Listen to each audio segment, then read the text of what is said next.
Assertion কান্টের মতে সমস্ত জ্ঞান অভিজ্ঞতা দিয়ে শুরু হয়। কারণ কি না, কারণটা দিয়েছে কারণ সমস্ত জ্ঞান সম্পূর্ণরূপে অভিজ্ঞতা থেকেই উৎপন্ন হয়। প্রথমটাই সত্য, কারণ হচ্ছে কান্টের মতে সমস্ত জ্ঞান শুরুটা হয় কি দিয়ে না, অভিজ্ঞতা দিয়ে, শেষ হয় বুদ্ধি দিয়ে।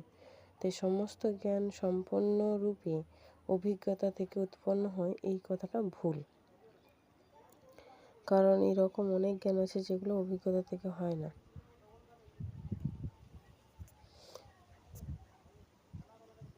স্পেস ও টাইম হলো পিওর ফর্ম অফ ইনটিউশন।